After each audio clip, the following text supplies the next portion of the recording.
many ways that a Great Depression made this country what it became. This kind of fear or concern that, gee, everything's going well, that everything could fall apart. It has been difficult for subsequent generations to really imagine just how awful and how deep and how long it was. You know, the Great Depression was so interesting because America had been on such a high for so long. It just, you know, the jazz age and everything was great and everybody was having a lot of fun. And all of a sudden, it came crashing down. And I think that folks just sort of thought, is this the end of the American dream? One might have said, looking around the United States in the 1930s, at the worst moment, there were 13 million people unemployed. You had people in soup kitchens, you had people unemployed, people were losing their homes across the country. The whole nation came to a standstill. And everybody looking at America thought, was it all a mockery? Was it all just an experiment that obviously didn't work? And what will America be now? Will they just be a marginal nation? Will they ever recover from this? The collapse of the infrastructure of a country that had really, up until that point, had been based on a sense of surplus, you know, a sense of there being plenty for everyone, must have instilled in people a real calling to redefine who we were going to be in our history, who we were going to be in the progress of this country. America was made up, again, of immigrants, of people who had come from other forms of deprivation. They came here to have a better life, and they had worked hard to get to where they were, and then it began to be cut away from them. And they didn't turn and run because they'd known hard times earlier. I can assure you that it is safer for you to keep your money in a reopened bank than to keep it under the mattress. And we had a president, Franklin Roosevelt, who came in and served 4 terms during the Great Depression, also led us through World War II, who took demonstrative action to try to turn the country around. That's what we know as the New Deal, which at the end of the day was nothing more nor less than creating a set of institutions that were commensurate with the scale and complexity of the economy as it had evolved up to that time.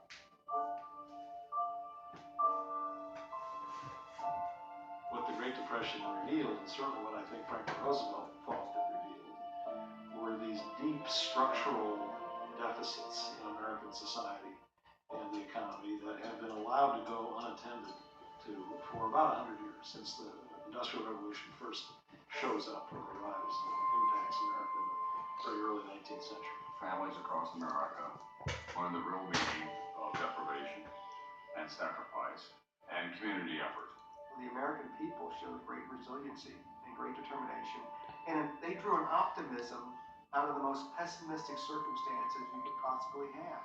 And whether it was that still that pioneer spirit that resided in many of the people, that hope for the future, that it's bad now, but if I keep working and keep plugging away, it's going to get better.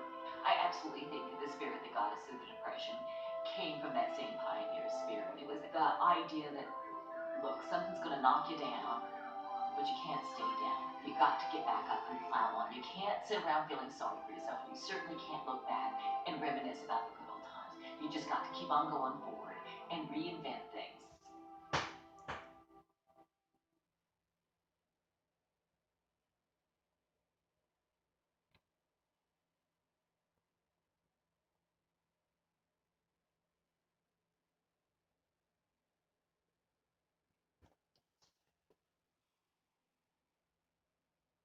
Let's say the United States has just plunged into the worst depression in its history and you are the president of those same United States. What do you do?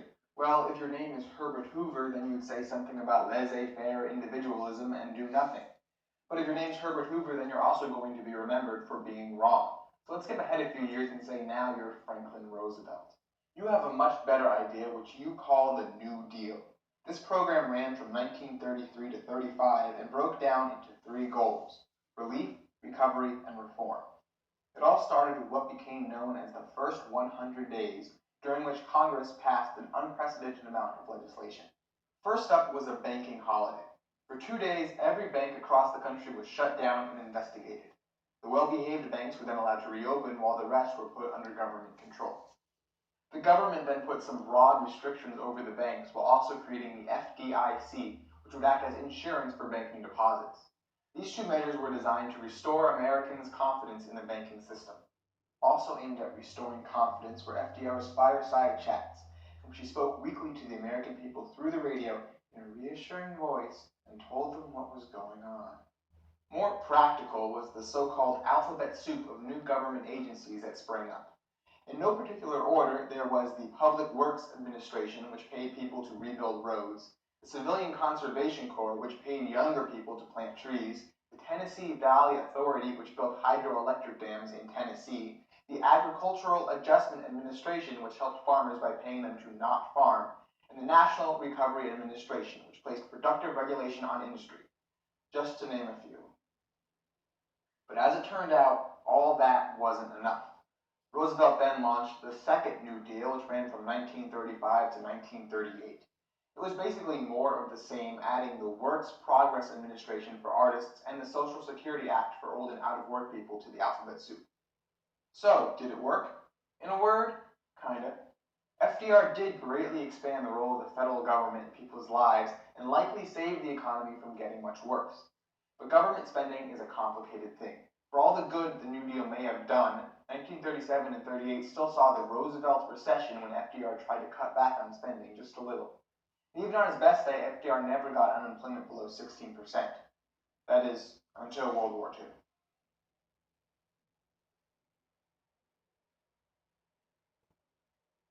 Imagine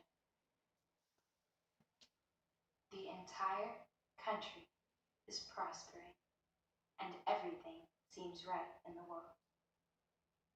You feel that you and every American has a bright future ahead.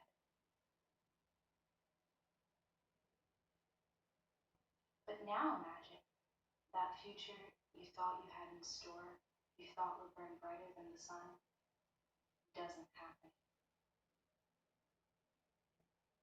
What if the very land that you grew up on, that you made your livelihood on, that your children and family depended on, was ripped from the earth itself and thrown into the sky?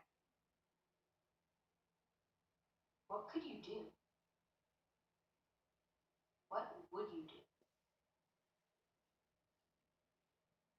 In a single time period can cause millions of Americans to be brought to their knees. Would you not consider it important? When a decade kills thousands of men, women, and children, should it not be considered a turning point? Welcome to a ravaged land filled with these harsh realities. This is the Dust Bowl.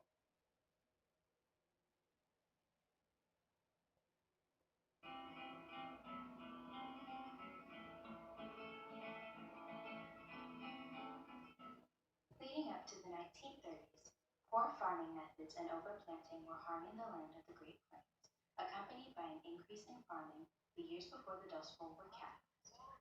Currently, wheat is valued so highly, you are practically growing gold. Maybe you are. Your fields certainly have a beautiful yellow all throughout them. Green is a thing of the past. It is simply you, your family, and your fields of golden heaven. The reason you are growing so much wheat? It is a valuable farm commodity, your most valuable at the time. A state of war left many soldiers needing food. Wheat was their go-to answer. Because it is easy to grow, you have continued, even after the war has ended, to harvest wheat. Many of the native grazing grasses have been removed in order to have more cultivation. There is much machine labor. Many feel this is the easiest and cheapest way to grow the most crops.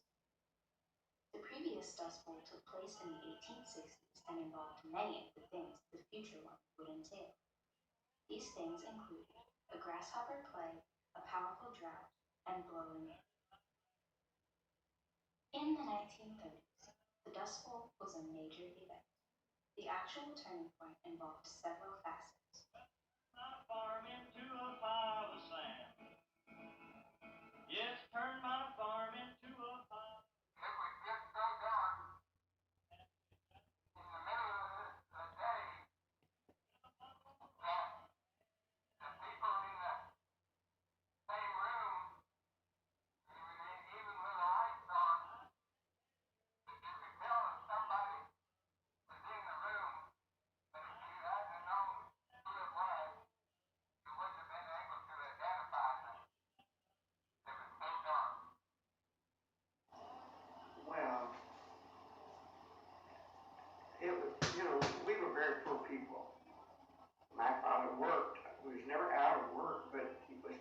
low wages, it was very difficult to get along. Your already small wheat crop is devoured by grasshoppers and jackrabbits. You try to kill and repel them with poison and jackrabbit drives, but you lose most of your harvest anyway.